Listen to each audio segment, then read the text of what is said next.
This is the Global Podcast Network, where executives and professionals connect, share, and inspire. Stay tuned for the conversations that drive success.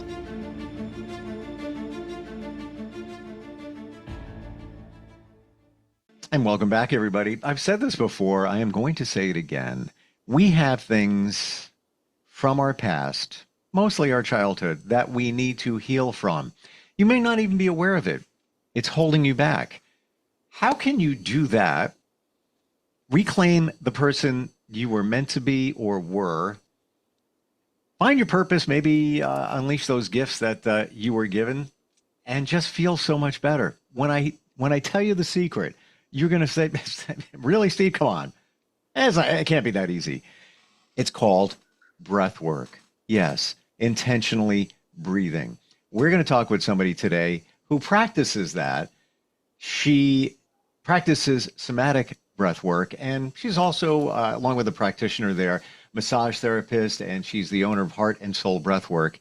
It has changed her life. It can change your life. It's definitely made a huge difference in mine once I figured it out. And she is Sue Love, and she joins us on the program today. Hey, Sue, how are you? Hi, I'm good. Thank you so much for having me. Got to ask the question, is Love really your last name? Yes, it is. That's And just, I that's wear it great. with honor. That is great. Well, and then now I wonder, I think of from the Beach Boys, Mike Love was a member of the Beach Boys when I think of, celebrities with that last name. So I wonder if that's his real name. Courtney Love. There's another one. I don't think that's her real last name. But anyway, thank you for being here today. Is it, and I'm not minimizing the technique in breathing, but is this thing called breath work a game changer? Is it really that impactful? Absolutely. And it's really incredible. I'm so passionate about it. I'm so grateful that I happened upon it. I wish I'd had this technique many, many years ago. I would have been healed in a better situation like I am now a long time ago. But here I am. I have this theory, and everything in life is work. It just is. Even making plans for the weekend. All right, who are we going to hang with? Who's going to be driving? Where are we going to go? What time are they going to show up? It's work. It's good work. It's fun. Well, this is work. It's called breath work for a reason. You have to work at it to derive a benefit from it. When we say the word somatic, what does that mean? So soma is it's an ancient Greek word that originally meant the wholeness of our being. It's translated now as the body because it kind of remembers all the pieces of you back together. So it reconnects your mind with your body and your soul. Yeah. When we intentionally breathe, and we're going to get to that in just a moment, are you reconnecting, or actually maybe first time truly connecting with you? Yeah, absolutely. Absolutely. And as you go through the process, I like to say process versus work, practice. I thank you for that. I like that. Yeah, work is a little bit of a trigger word. 100%. Yeah, and practice. Yeah. So when you practice this, it's I lost my thought for a minute, but you connect with yourself. Yes, you absolutely connect with yourself, which is what we lose in this society. We're always in our head, spinning, just trying to get through the day, trying to survive the day, trying to pay your bills. We're in this kind of prison in our head and completely numbed out the rest of us. And unfortunately, it doesn't just numb the pain that you don't want to face. It numbs everything. So it numbs your ability to connect with your intuition, your gut, which is so important. So emotions are feeling in motion, right? So emote means to move through. So our emotions are meant to move through. Our body's set up and designed to process and release emotions. But we shove them down, we repress them, we suck it up so that we can go on and keep moving in this crazy world that we live in. And what happens in our body is Our body has to work overtime to hold all of that energy in. And that creates a lot of stress and tension in our body, which we all know is a killer. Hmm. I knew it was important, but I'm even seeing it in a different light, the level of importance to properly breathe and practice this. It's been said that meditation gets you in touch with yourself as well. Would you Mhm. say that it's different, but it's similar?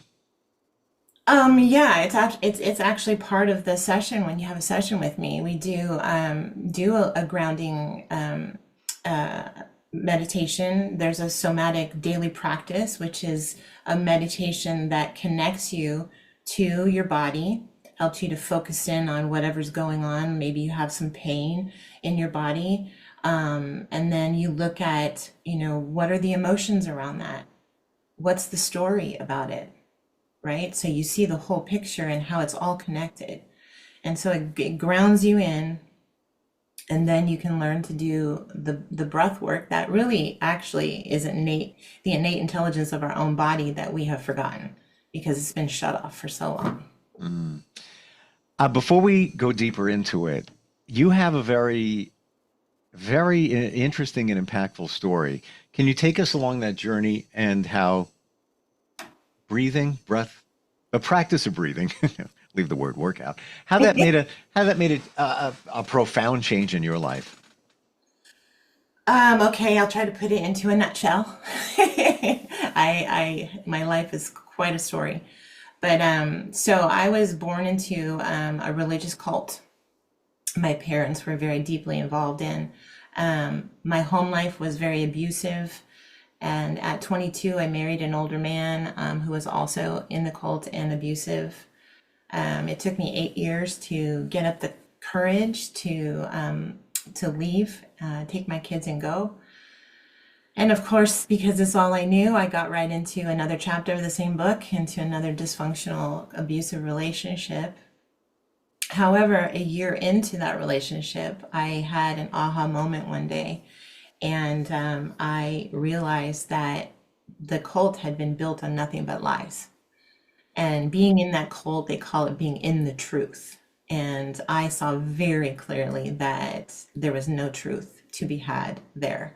And so I stood up to them and I left.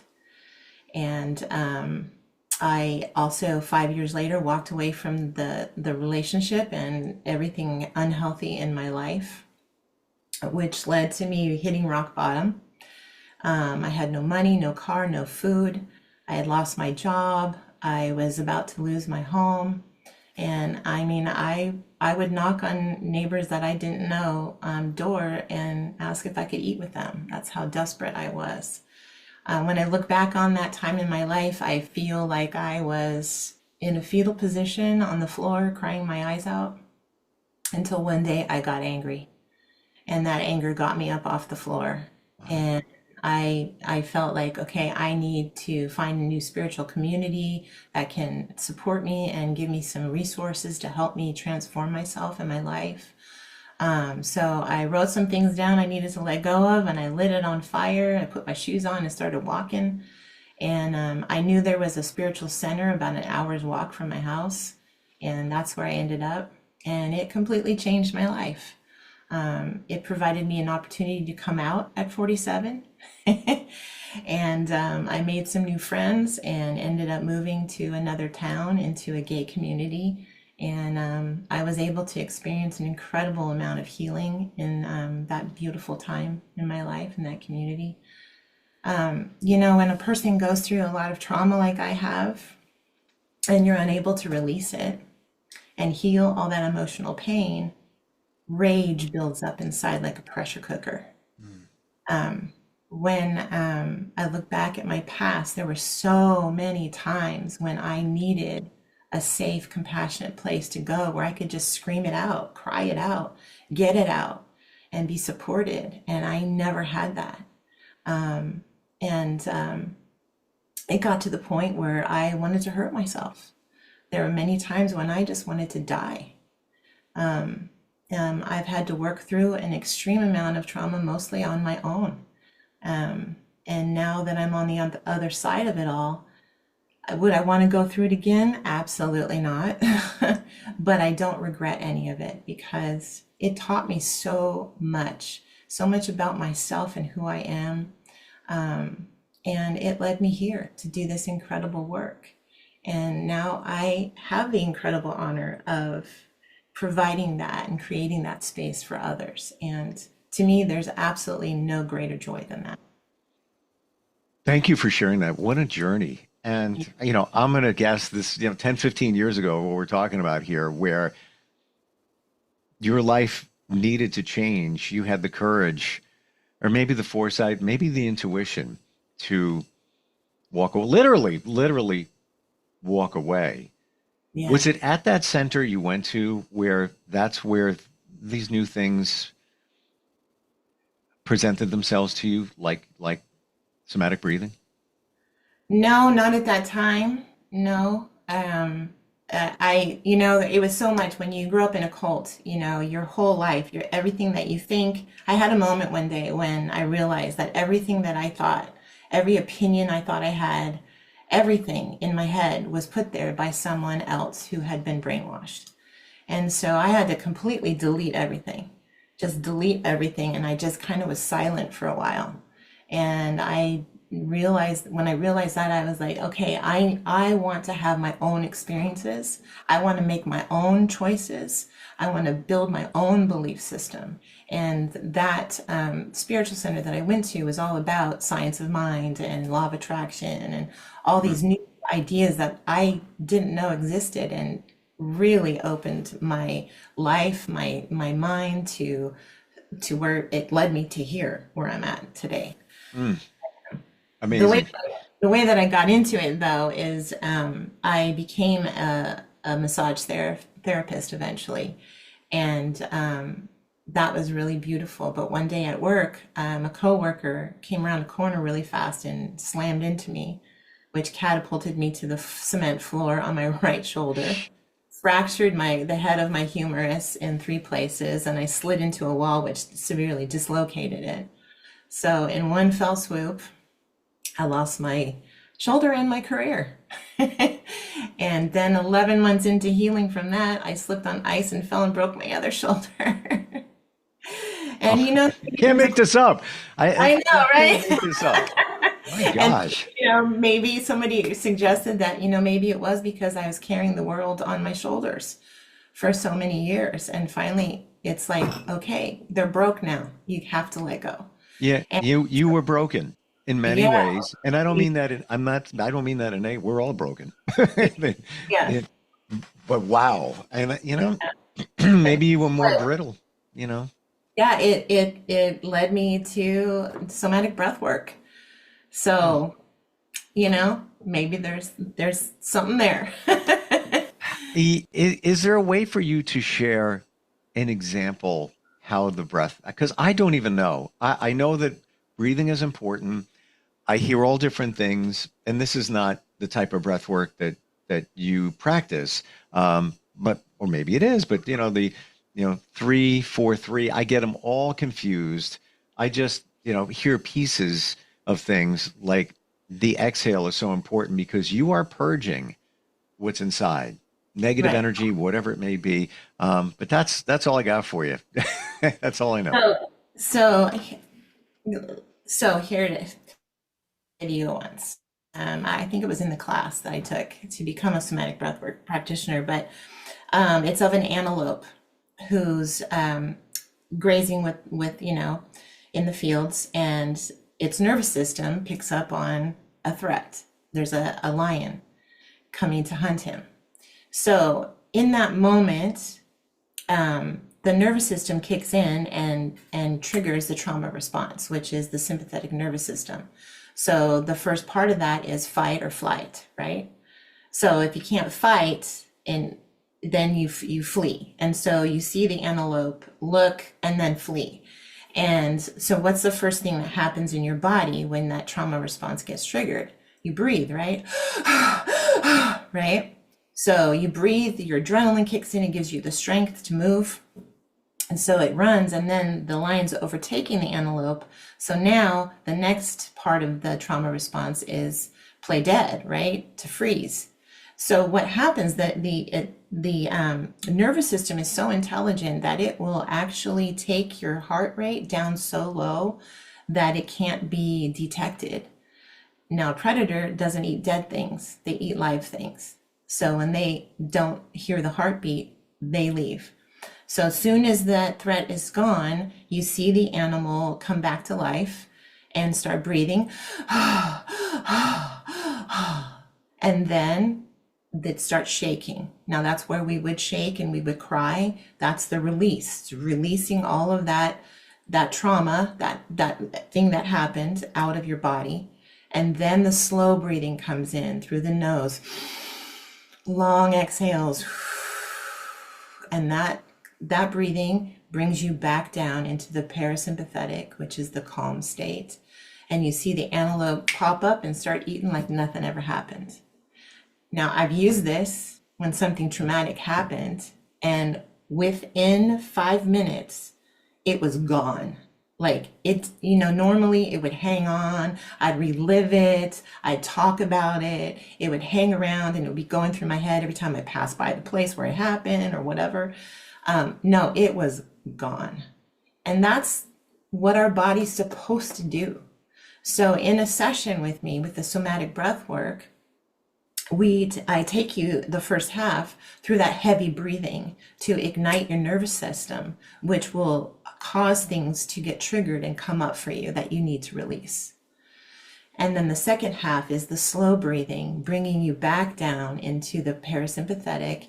And we call it the repatterning part of the session, because now you've made this space and now you're going to fill it with how you want to feel in your life, how you want to feel in your body, how do you want to feel in your job, who are you, what are your dreams. Fill yourself full of love, gratitude. So it's all that kind of thing. You're replacing it with these positive things. And it's so powerful. Every time we have a session, I think in my head is, I wonder if anybody's going to have an experience. And every time the experiences are off the charts. I mean, people see visions. They see light coming out of their bodies. They have pain that goes away and never comes back. I mean, it's so simple, but so powerful. Yeah. You just drew me in. I'm like, when do I sign up? I know it's impactful. Breathing is so important. Never realized what's going on here and why this works. But now I got it. Amazing. And is it a different experience? Like, let's say somebody does a session with you, and then maybe they come back 6 weeks later. I don't know. Make it hypothetical here. Is it still impactful, and do they experience potentially different things? Yeah, because so a lot of people, and probably a lot of people listening right now, it it can trigger some fear because it's very intimate and you've been holding on to this for so long. You feel like if I go there, if I let myself go there, man, it's gonna be, a hurricane. It's gonna just blow up, and and I'm not gonna be able to handle it. But your body wouldn't let you do that. So Hmm. usually, like, you'll have an epiphany that will put things together for you, and all of a sudden you'll have an understanding of something that you can let go of. Something will come up that you need to cry out. I mean, my first session, I screamed for half an hour, you know? And Hmm. so it's and so yes, coming back regularly is wonderful because it's not going to all happen at one time. Because most of us don't just have one thing we're holding on to, No. right? It's a lot. And then you can book a one-on-one with me and go deeper and get down to the root of whatever that trigger was, which is usually a belief that Hmm. was created in the moment of the trauma. And once you can unpack that belief, you disempower the belief, and you empower yourself to have choice.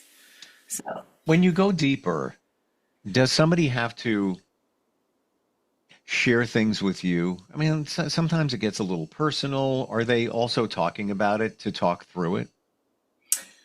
Um, Not necessarily. I mean, we've been conditioned to think that you have to relive the trauma to heal from it, Yeah. and you really don't. You can just look at it, and then what I do is you do the why. Why does this make me feel this way? Why did the person who did this to me do this? It gives you understanding and you start thinking instead of just diving into the trauma and re-traumatizing yourself. You're just kind of thinking through it and finding out the truth. And when you get to that bottom to the core, to the belief, then you start doing the same thing and you until you can get to the really to the root of it, and then you can speak the truth into it. Because by this time you probably know that that belief that I had is not true anymore. You know, the core belief for me and a lot of it was I'm not lovable. My mother didn't love me, so I'm not lovable. Well, when I get to that, I know that's not true. And I that's know. one of the biggest the beliefs or the misconceptions that we have in us that we're not good enough. Every therapist will tell you in some shape and form. We're all holding on to that Yeah. from our childhood. I want to share with you, in a way, I completely relate to the purge.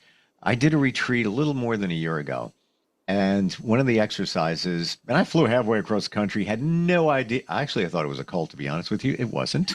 Uh, but there was an exercise a few days into it. It was like a 3-day event where you were encouraged to just let it out, just purge it all out. Here's a room with 300 men all around the world. And that's what we did. If you were listening in the other room, God help you. Just it wasn't spoken word. It was just purging emotion, if you will. Yeah. I will never forget it.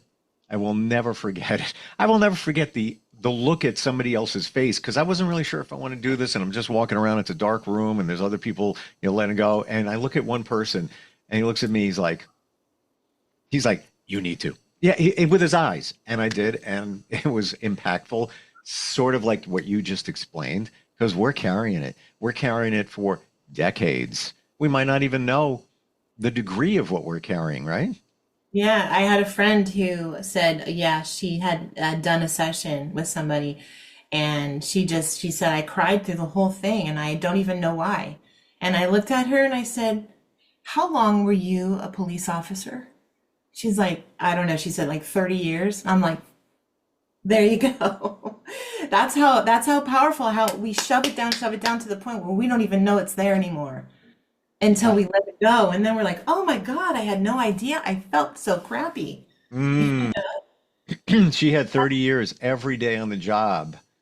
I'm sure that she saw or experienced something that I call it the emotional backpack. Let me put that back there. I'm not going to deal with that. I'm going to put that back there, back there. After a while, you tip Yeah, backwards. You can't hold it. yeah. I was just gonna say that, it's like when we're born, we're given a backpack, and every It's trauma, empty. every time we get silenced, everything it's like a big boulder that we put in there, and by the time we get to be an adult, imagine carrying boulders on your shoulders, how much it weighs down your Oh, body, clouds your mind. So when we start releasing all that, guess what? Our body feels better, we feel lighter, we have more energy, our brain is more clear. mm. We can now not it and it raises your vibrational frequency. Then So there's now that. you're Yeah. going to start attracting good things into your life. You're going to be able to manifest the life that you desire. I see this in a whole different light. Again, when we first started, I knew it was important, life changing. I get it. I never realized how somatic breathing encompasses everything. Just what you're talking about, raising your vibration when you're done. If things aren't coming your way, abundance, etc. What's in your backpack? What are you believing based on that? Take that and throw that away, and it all starts here. Fascinating. Sue, how do we find you?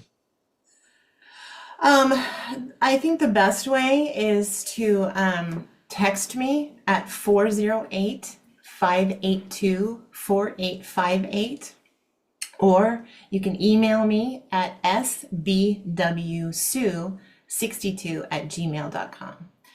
And I just want to say that I do in-home sessions. I do group sessions. If you have like an open space in your home or a studio, we can do group sessions.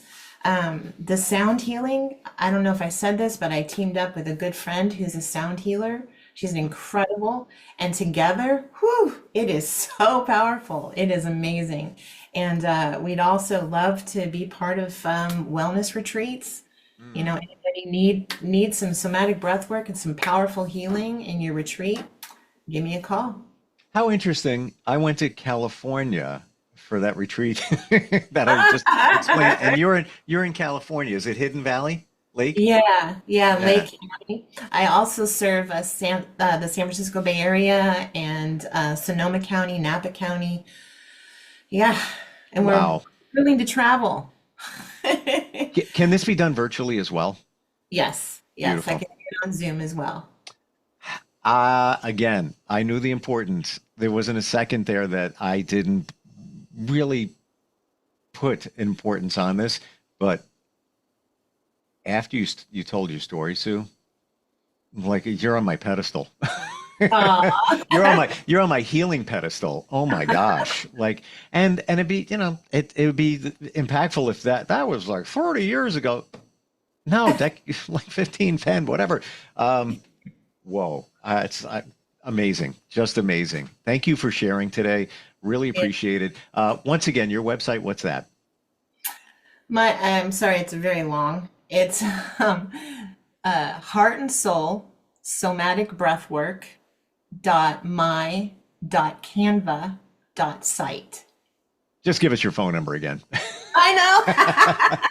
It's 408-582-4858 and text me, and then we can hook up with a call. And also she can text you the link for the website because it's there's a lot of great information about somatic breathing on there. Thank you, Ms. Love. I appreciate it. You are, you're full of love. You want to help people and help them reclaim their life like you did for yours. And I appreciate it. Thank you so much for being here. Thank you so much for having me. I really appreciate you. Likewise. We'll be right back. This is the Global Podcast Network, where executives and professionals connect, share, and inspire. Stay tuned for the conversations that drive success.